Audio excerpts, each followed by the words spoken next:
Goeienaand en baie welkom. Ons is met ons goeie nuus om 7 en ons gaan verder met Ester en ons is vanaand by Ester 7 en ek hoop dat dit met elkeen goed gaan. Kom ons vra vir die Here se leiding.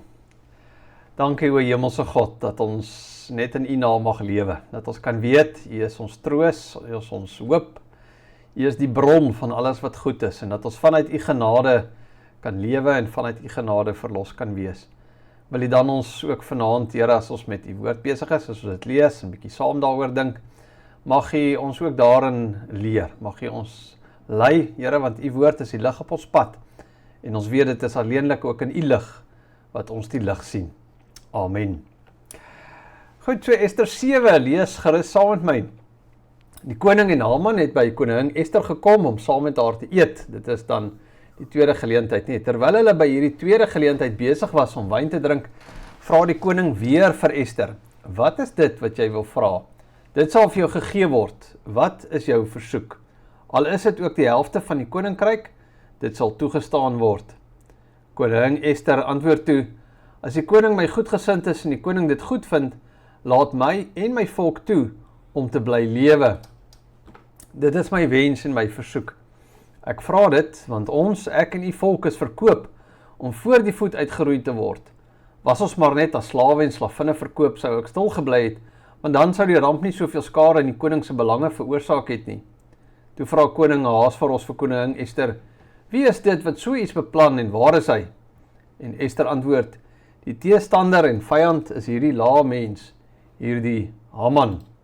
Haman het groot geskrik daar in teenwoordigheid van die koning en die koningin.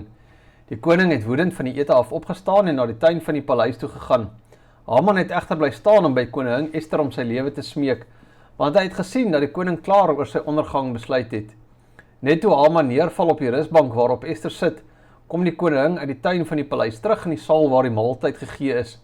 Toe sê die koning, wil jy nou ook nog die koning hier by my in die paleis aanrand? Skaars het die koning dit gesê, of sy dienaars het vir Haman kom blinddoek. Garbona, een van die koning se paleisbeamptes, sê toe, daar is ons reeds by Haman se huis, 'n galg van 23 meter hoog, wat hy laat oprig het van Mordegai, wat destyds in belang van die koning gepraat het. Toe sê die koning, hang hom daaraan op. Hulle het Haman toe opgehang, aan die galg wat hy van Mordegai laat bou het. Daarna het die woede van die koning bedaar. Nou daar is 'n oomblik in elke verhaal waar alles na die oppervlak toe kom, nee, waar dit wat verborge was skielik in die lig kom, waar maskers afval, waar waarheid ontbloot word en waar geregtigheid plaasvind. Nou Ester 7 is so 'n oomblik. Tot nou toe het die verhaal die spanning bietjie opgebou, nee, 'n volk wat onder doodsvonnis gestaan het, 'n bose man wat in die geheim gewerk het, 'n koning wat gewag het en dan die Here wat agter die skerms besig is. So in Ester 7 begin dit nou by mekaar kom. En die hoofstuk speel af tydens Ester se tweede maaltyd met die koning en Haman. En op die oppervlak lyk dit vir hulle soos 'n eenvoudige hofbanket. Nee, maar eintlik is dit 'n toneel van dramatiese ontmaskering.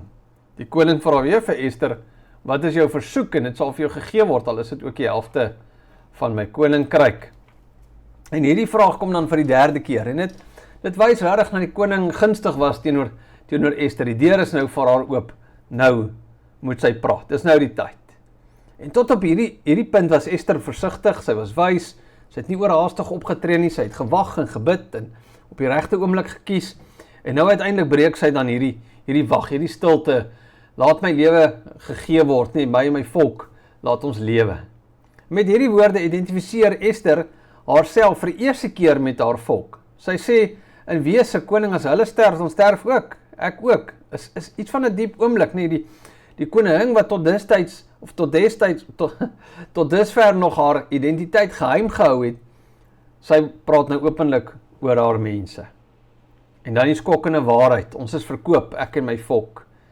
En die koning is geskok nie, en hy vra maar wie is hy, en waar is hy, hoe durf hy dit doen, en dan sê Ester, maar dis hierdie Haman wat hier so is. So, en in daai woorde verander alles. Haman, wat tot nou toe die magtigste man in die koninkryk was, word ontbloot en die masker val en die waarheid kom uit. En wat Ester 7 so kragtig maak is hierdie omkering. Nee, Haman, die gemanipuleerde of die manipuleerder word ontmasker. Ester, die stille koningin, word die stem van waarheid. Die koning, wat onbewus was, en mens wonder so 'n bietjie of hy vergeet het van die feit dat hy sy ring, maar goed, nietemin, hy word bietjie wakker geskit. En Haman, die man wat ander wou vernietig, staan nou self voor sy dood. Hy val voor Ester neer, smeek vir sy lewe, hy wat geen genade wou bewys nie, soek nou dringend genade. Maar nou is dit te laat. En dan, die hoofstuk eindig met 'n dramatiese besonderhede, en kyk die galg wat Haman vir Mordegai gebou het, en die koning, maar goed, dan gebruik ons daai galg sommer vir hom. So die instrument van Haman se plan word die instrument van sy eie ondergang, is die finale omkering wat hier plaasvind. So Ester 7 is iets van die klimaks van hierdie konflik. As Ester 6 die draaipunt was, dan is Ester 7 die ontknoping van hierdie spanning. En dan gebeur daar 3 belangrike dinge. Nee, die waarheid word geopenbaar, Haman se plan kom in die lig. Die vyand word geoordeel, Haman se mag word verbreek. En die pad na redding word oopgemaak. Nou, die volk is nog nie heeltemal amptelik klaar gered nie, maar die grootste bedreiging is verwyder. So die verhaal beweeg van krisis na oplossing. En weer eens, nie die Here wat word nie genoem nie, maar sy hand is duidelik in die feit dat Ester die moed kry om te praat, dat die koning reageer met die woede, dat die regte woord op die regte tyd gesê word en dat Haman se plan teen homself draai. Dat die Here ook deur mense in gesprekke en selfs 'n hofbanket kan werk. So ja, die Here se werk nie altyd sigbaar nie, maar is altyd 'n werklikheid. Nou goed, natuurlik lees ons vandag Ester 7 deur die bril van die Nuwe Testament. En dan sien ons ook 'n paar interessante dinge. En dit is dat Haman is nie net 'n bloot eenvoudige historiese vyand nie. Hy is iets van die toonbeeld van sonde en boosheid wat in die donker en die geheim werk.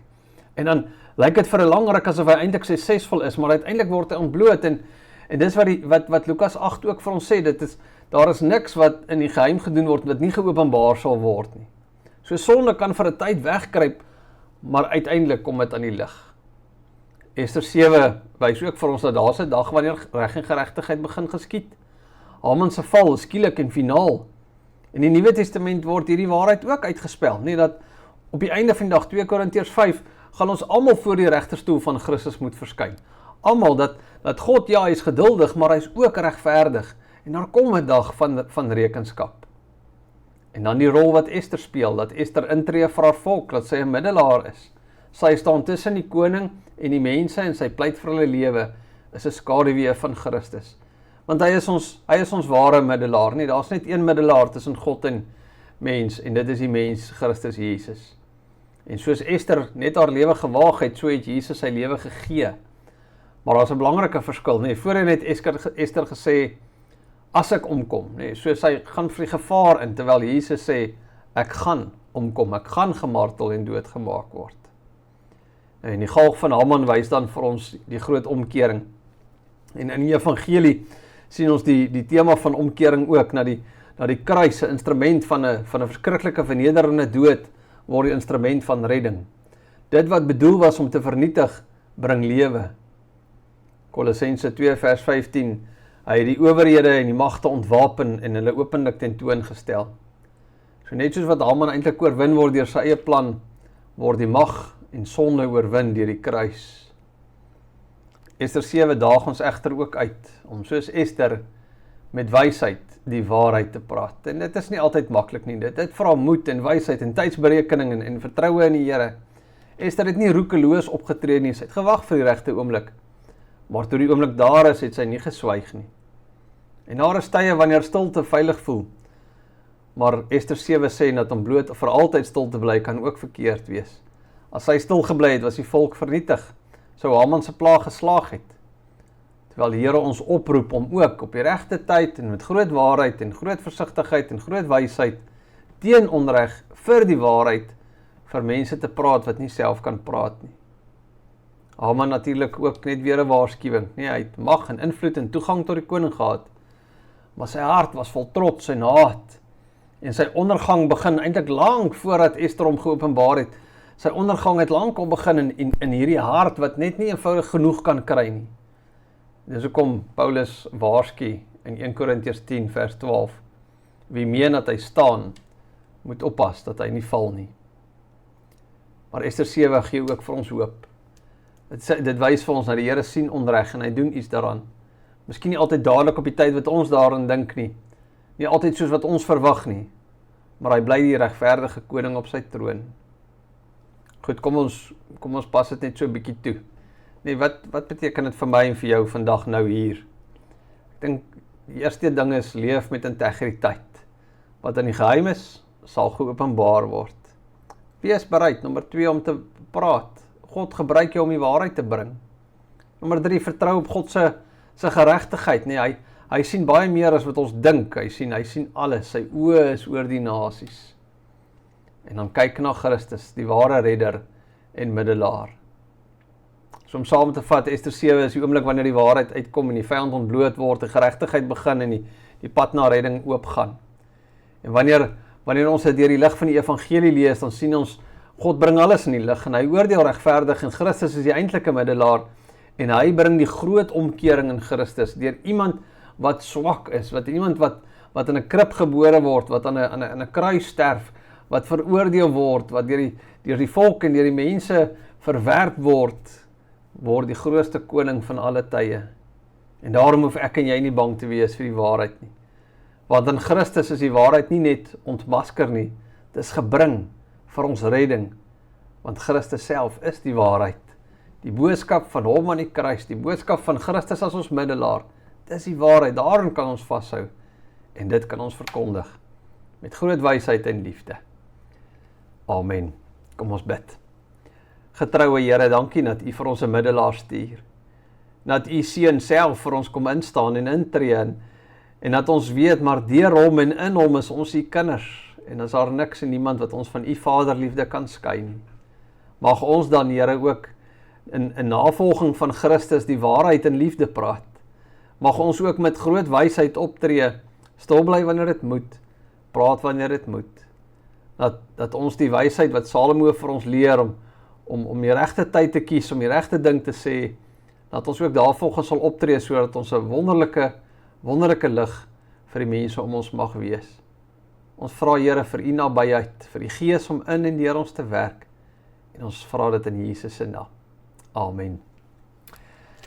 Baie dankie dat jy saam met my gekuier het. Ester 7, van hier af gaan ons verder na Ester 8 toe, maar ek hoop jy het 'n baie mooi aand en 'n pragtige week verder. Groetnis.